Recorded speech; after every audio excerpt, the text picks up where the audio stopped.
Good morning again. Please welcome to the Last Shot podcast under the Last Shot Media Group. We are so excited to have you here with us today. And today, for all of our viewers, we are diving into one of the most emotionally intimate and visually compelling short documentaries that is premiering at this year's Tribeca Festival.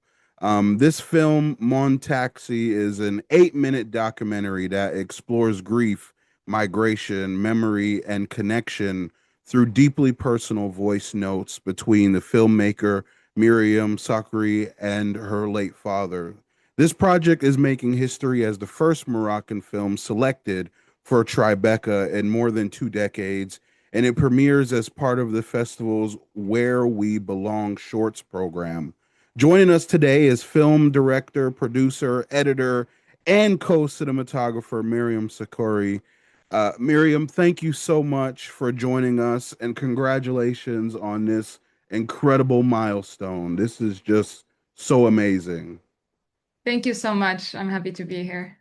Awesome. And so I really want to start with your journey because your path into filmmaking, our team thought was incredibly unique, especially as we watched the short film. You transitioned from architecture in Morocco, from my understanding, is that correct?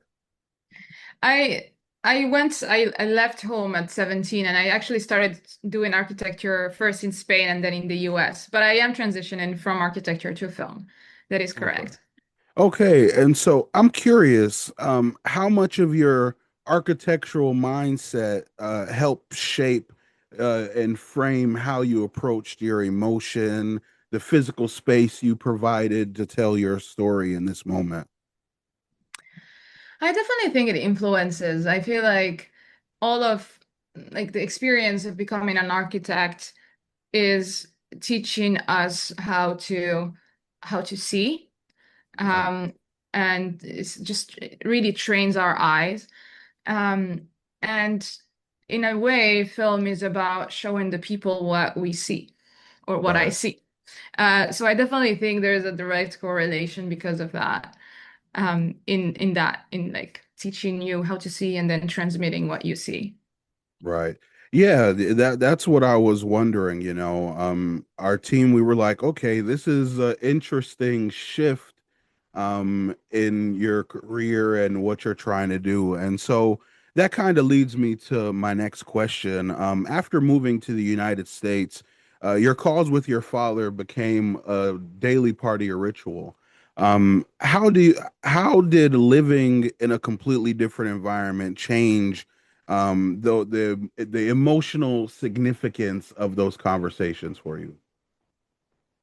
I think it changed our relationship. I think that I don't know. I don't want to say better. It's different. It made our relationship different. And when I was home and I was living under the same roof, um, I feel like we didn't talk as much as when I lived away from home and we started calling each other. Um, and usually that happens whenever I'm like walking somewhere because New York is so walkable. So I would call my dad Right. while I'm on my way to my day job, or I would call my dad when I'm on my way to meet a friend for coffee or a drink, and I would call my dad when I'm going to the theaters. And that's, at least 15, 30-minute walk. And it just became like I got to know him a lot better and he got to know me a lot better. And yeah, I think that really made our relationship grow and change in a very interesting way. And I'm glad you mentioned that, about your commuting and connecting with your father around that time, because that kind of inspired the title of your short film, knowing that, this was like something humorous that your dad used. How did how did that feel taking something so intimate and basically, you know, bringing it to the international stage as you conveyed this story? Yes, you brought up the title.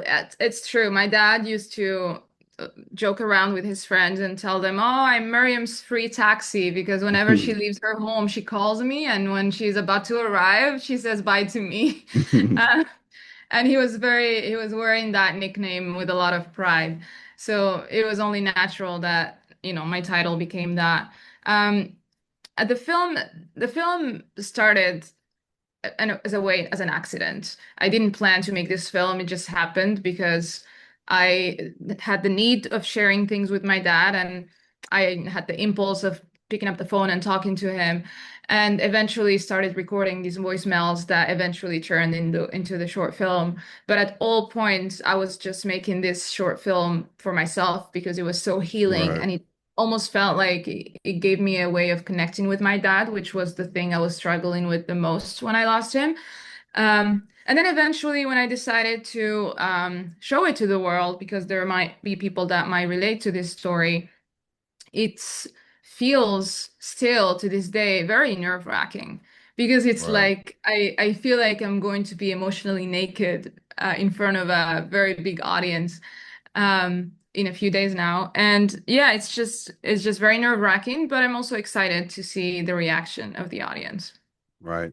Absolutely. And one thing that we realize is that, it was so fascinating to see how you pulled these voice notes to show almost like a time capsule of your relationship, if you will.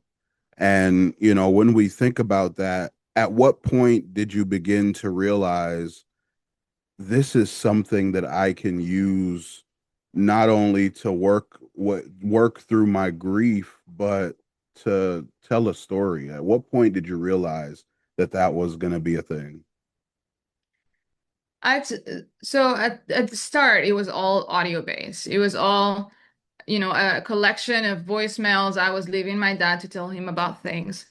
And I did that through a year and a half. And at some point in the middle of that, there was a day where I really wanted to send my dad a photo. And it was almost like the similar way my voicemails journey began, which was like I got the impulse. I wanted to send him a photo. I realized, oh shoot, I can't send him the photo. And then something clicked because I already had all those audios. And I was like, well, there's visuals I want to share with my dad, and I have audios. So I should use my medium, like film, to tell a story about this and put them together. And, just use film to communicate with that. So really, that's how it started. Wow. And eventually, that I went into the process of saying, okay, like let me pick. I ended up picking 11 voicemails to build that story about, Right. continuing this relationship, but also about grief and the waves of grief that can come and go in one day or one week Right. or even 1 hour. Right.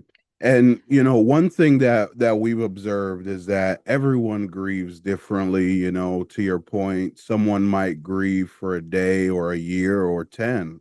But what is something that you would like people to take away, especially those that are going to see this project at Tribeca? What is something that you want them to take away from your perspective, your story, your experience? I hope I don't have expectations for the audience, but I hope that um, it will give people permission to be more authentic and be more vulnerable. I purposefully left my voicemails raw, and decided to make the hard decision of not re-recording some that might not have sounded so good. So I just ended up cutting those and including only what sounded good. But I wanted to keep the authentic part of it and the rawness of this and the unfiltered Right. um, of aspect of the film, which really is because I was not intending to show an audience, and because it was just for myself, I gave myself all the permission to say whatever I wanted to say.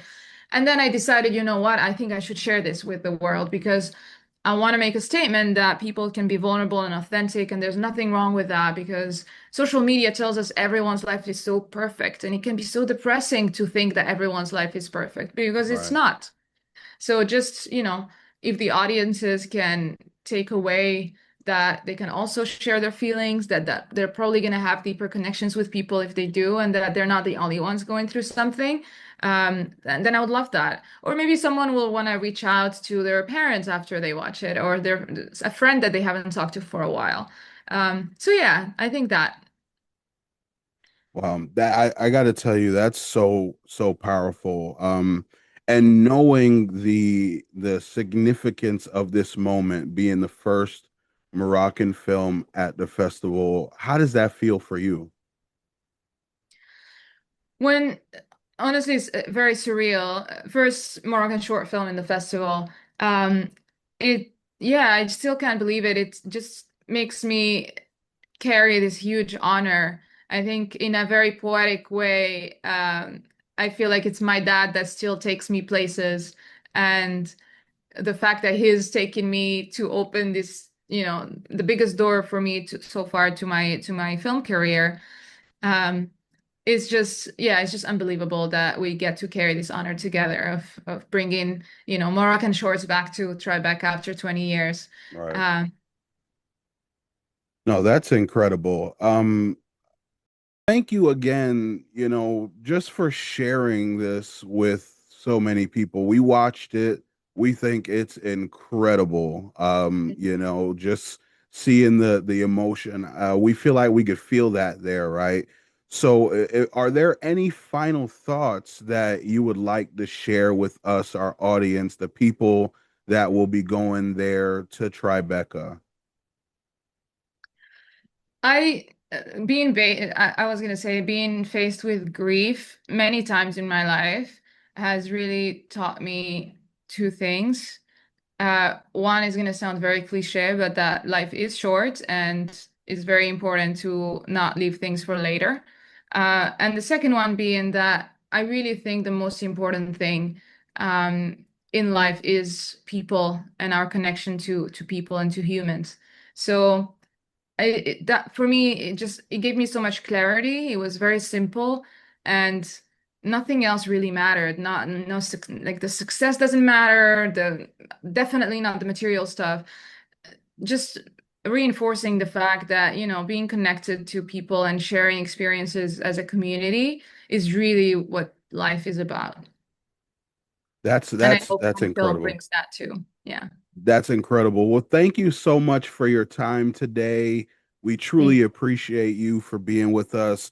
To all of our viewers, this is Mon Taxi. It will premiere at the Tribeca Film Festival in the Shorts Where We Belong on Sunday, June 7th, 2026, at 5:30 p.m. So please check it out if you're there.